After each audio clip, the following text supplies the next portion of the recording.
আসসালামু আলাইকুম। Hello guys, গরম বিবির মাজার, এটাই হলো গরম বিবির মাজার। চট্টগ্রাম শহরে অবস্থিত ১২ আউলিয়ার পুণ্যভূমি এই চট্টগ্রাম নগরীতে বাংলার ঐতিহ্যবাহী বিখ্যাত সুফি সাধকরা ঘুমিয়ে আছেন, শায়িত আছেন। তার মধ্যে অন্যতম সুফি সাধক হলেন মহিয়সী নারী গরম বিবি শাহ রহমতুল্লাহ আলাইহি।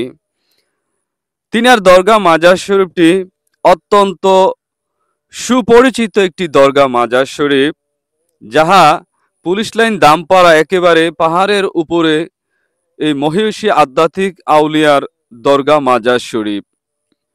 এই মাজার শরীফ জিয়ারত করতে আসলে আপনি প্রথমত এই সিঁড়ি বহন করেই কিন্তু আল্লাহর অলির দরগা মাজার শরীফে উঠতে হয়।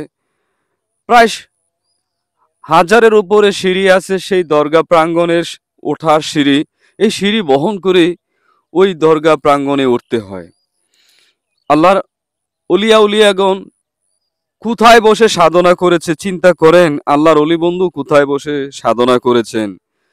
তবে ইতিহাস থেকে আমরা যতটুকু জানতে পেরেছি, এই মহিষী আধ্যাত্মিক আউলিয়া গরম বিবি শাহ রহমতুল্লাহ আলাইহি তিনি ইরাকের বংশগত একজন আধ্যাত্মিক নারী, যাহা বড় পীর হজরত আব্দুল কাদের জিলানী রহমতুল্লাহ আলাইহির বংশধর ছিলেন গরম বিবি রহমতুল্লাহ আলাইহি।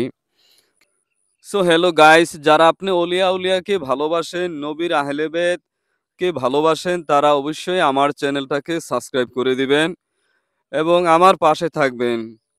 গরম বিবি শাহ রহমতুল্লাহ আলাইহি এই মহিষী নারী, তিনি 1100 থেকে 1200 হিজরি পূর্বে তিনি এশীয় মহাদেশ তথা বাংলাদেশের চট্টগ্রামে এসে উনি সর্বপ্রথম আস্তানা গাড়েন।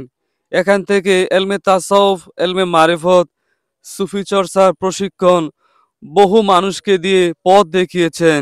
যে পথে গেলে তোমার আল্লাহ রাসূলকে পাওয়া যায়, ওই শিক্ষাই দিয়েছেন গরম বিবি শাহ রহমতুল্লাহ আলাইহি। এই দরগা মাজার শরীফেই শায়িত আছেন আল্লাহর অলি বন্ধু গরম বিবি শাহ রহমতুল্লাহ আলাইহি। দেখেন আল্লাহর আউলিয়ারা কোথায় বসে সাধনা করেছেন। বিশাল উপরে বসে সাধনা করেছেন। আমাদের প্রিয় নবী হযরত রাসূল পাক সাল্লাল্লাহু আলাইহি সাল্লাম দীর্ঘ 15 বছর 3 মাস 13 দিন হেরা গুহা জাবালে নূর পর্বতে ধ্যান সাধনা করে আল্লাহর পক্ষ থেকে ঐশ্বরিক অর্থাৎ নবুয়তের দায়িত্ব লাভ করেছেন।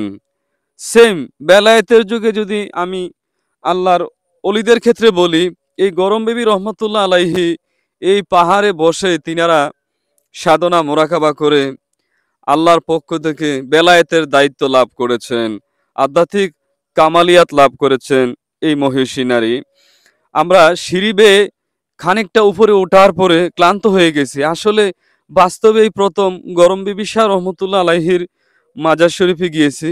আমার সাথে আরেকটা লোক ছিল।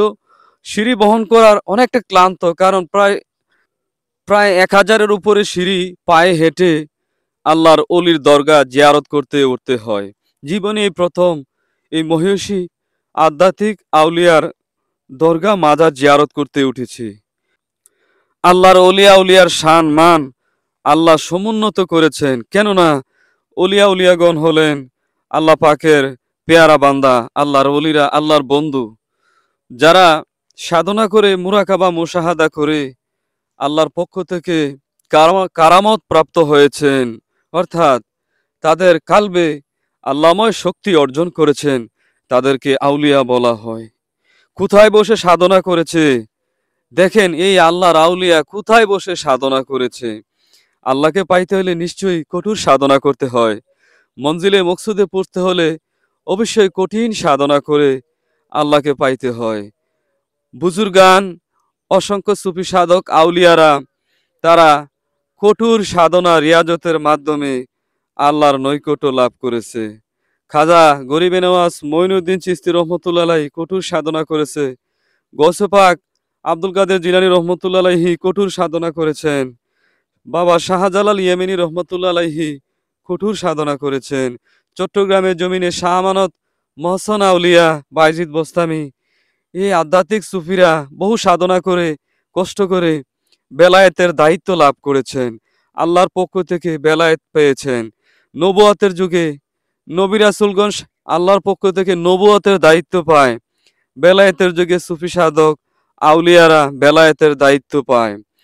কেননা উনাদের ভিতরে যদি আধ্যাত্মিক বা অলৌকিক কারামত না থাকে, তাহলে ওনাদের কাছে মানুষ যাইবে না। আর ওনাদের কাছে গেলে আত্মাতে পরম একটা শান্তি অনুভব করা হয়।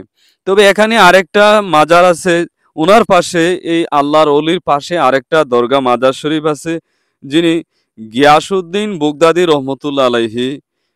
ওনার পাশে আছেন গিয়াসউদ্দিন বুগদাদি রহমতুল্লাহ আলাইহি। তিনিও সম্ভবত 1100 থেকে 1200 বছর পূর্বে চট্টগ্রামে এসে আস্তানা গাড়েন এই পাহাড়ের উপরে। তবে প্রাসাদ বাড়িগুলা দেখার পরে অনুভব আপনাদের হবে, গিয়াসউদ্দিন বগদাদি রহমতুল্লাহ আলাইহি এবং গরম বিবি শাহ রহমতুল্লাহ আলাইহি তানারা কতশো বছর আগে এই পাহাড়ের উপরে সাধনা করে আল্লাহর পক্ষ থেকে বেলায়েত লাভ করেছেন। প্রিয় হাজিরিন, যারা আমার ভিডিওটা দেখছেন, প্লিজ যারা উলিয়া উলিয়াকে ভালোবাসেন, দয়াল নবী রাহমাতুল আলামিনকে ভালোবাসেন, তারা আমার চ্যানেলটা সাবস্ক্রাইব করে আমার পাশে থাকবেন। আমি নিত্য নতুন সুফি সাধক আউলিয়ার দরগা মাজার নিয়ে ভিডিও আপলোড করে থাকি। কোরআন হাদিস থেকে আমরা জানতে পেরেছি মহিলাদের ভিতরেও অসংখ্য সুফি সাধক আউলিয়া আছে। মা খাদিজাতুল কুবরা রাদিয়াল্লাহু তাআলা আনহু, মরিয়ম রাদিয়াল্লাহু তাআলা আনহু, হযরত রাবিয়া বসরি রহমতুল্লাহ আলাইহি, তিনারা উচ্চ মাকামের সুফি সাধক আউলিয়া ছিলেন। আউলিয়াগণ মানুষকে পথ দেখিয়ে থাকেন, কিভাবে আপনি তাদের পথে নির্দেশিত পথে চলার পরে আল্লাহ রাসূলের নৈকট্য লাভ করতে পারবেন, উহাই সুফি সাধক আউলিয়া ইকরামগণ মানুষকে দিয়ে থাকেন।